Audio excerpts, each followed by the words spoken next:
नमस्कार दोस्तों, आपका स्वागत है।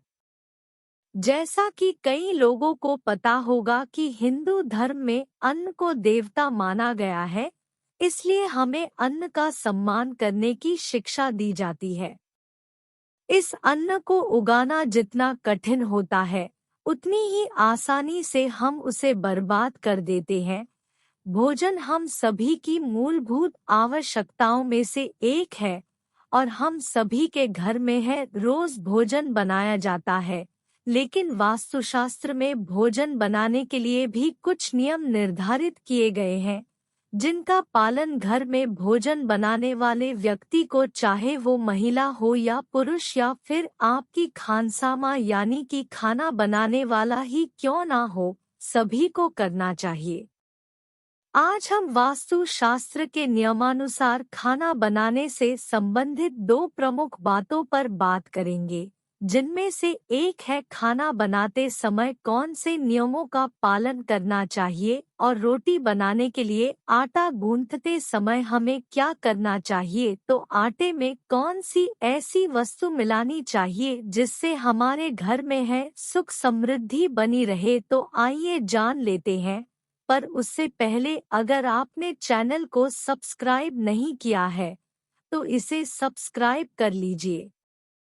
साथ ही वीडियो को लाइक जरूर कर दे और वीडियो को अपने जानने वाले सभी लोगों के साथ शेयर जरूर करें। पहली बात, हम भोजन मुख्य रूप से घर के रसोई घर में ही बनाते हैं। इसलिए सबसे पहले तो हमें ये देखना चाहिए कि हमारा रसोई घर वास्तु शास्त्र के नियमानुसार सही जगह पर बना हुआ है या नहीं। वास्तु शास्त्र के अनुसार हमारे घर में रसोई घर हमेशा अग्नि दिशा में होना चाहिए। इस दिशा में रसोई घर होने से भोजन बनाने वाले व्यक्ति का स्वास्थ्य अच्छा रहता है और उसे खाना बनाने में उत्साह भी आता है। तथा इस बात का भी ध्यान रखना चाहिए कि हमें हमेशा ही उत्तर दिशा या पूर्व दिशा की ओर मुख करके ही भोजन बनाना चाहिए। दूसरी बात, भोजन हमेशा शुद्ध और शांत मन से बनाना चाहिए और भोजन बनाते समय मन में गुस्सा या द्वेष जैसी कोई बात नहीं होनी चाहिए। इससे माँ अन्नपूर्णा नाराज हो जाती है। चिड़चिड़ करके और बेमन से बनाए गए भोजन से फायदे कम और नुकसान ज्यादा होते हैं। तीसरी बात, भोजन बनाते समय रसोई घर हमेशा साफ और स्वच्छ रहना चाहिए और भूलकर भी कभी बाहर पहनने वाले चप्पल या जूते रसोई घर में लाने नहीं चाहिए। ईश्वर को साफ जगह पर और स्वच्छ तरीके से बने खाने का भोग लगाना चाहिए। इससे ईश्वर जल्दी प्रसन्न होते हैं। गंदी जगह पर बना हुआ भोजन या झूठे बर्तन में बनाया गया भोजन भगवान को नहीं चढ़ाना चाहिए। चौथी बात, भोजन बनाते समय वाद विवाद किया जाए या फिर मुंह से आपको शब्द निकाले जाते हैं तो ऐसे भोजन का शारीरिक और मानसिक स्थिति पर बुरा प्रभाव पड़ता है।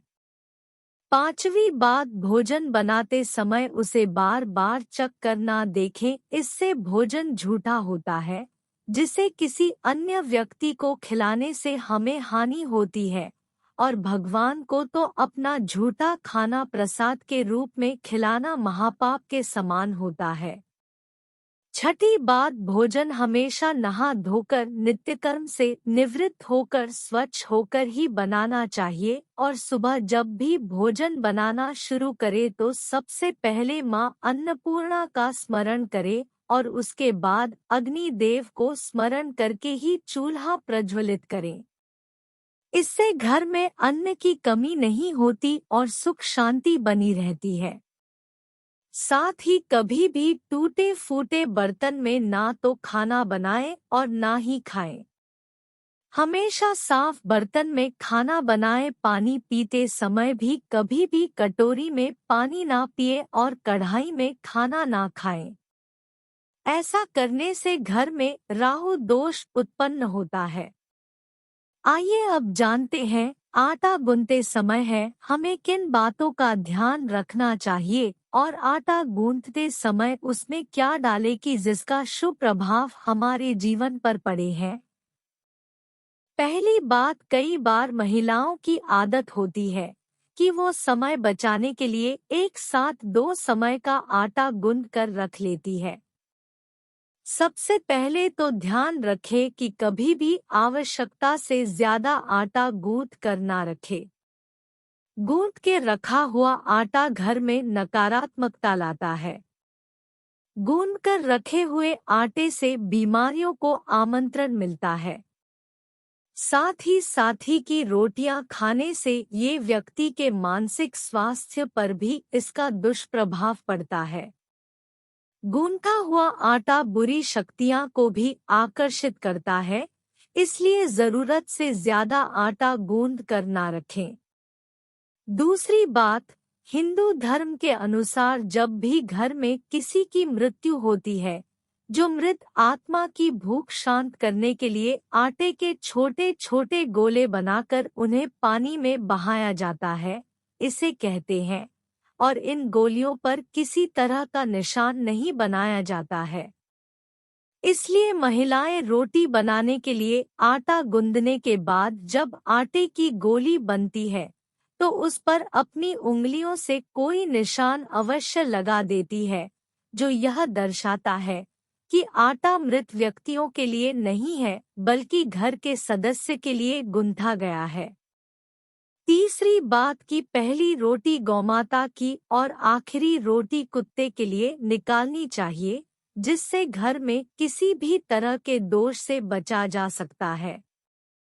चौथी बात, आटा गूंथते समय हम उसमें नमक तो मिलाते ही हैं, लेकिन यदि नमक के साथ थोड़ा सा घी और चुटकी भर शक्कर भी मिला दे तो यह बहुत ही शुभ होता है। शक्कर, नमक, आटा व घी सभी सफेद रंग की चीजें होती हैं, जिनका संबंध शुक्र ग्रह और चंद्रमा से है। इसलिए ये चारों वस्तुएं एक साथ मिलाकर हमें शुक्रवार चंद्र ग्रह मजबूत बनाती है और इन दोनों की सभी शुभ फल हमें प्राप्त होते हैं।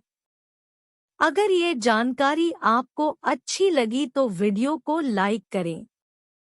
कमेंट में जय मां अन्नपूर्णा अवश्य लिखें, साथ ही चैनल को सब्सक्राइब करें। धन्यवाद।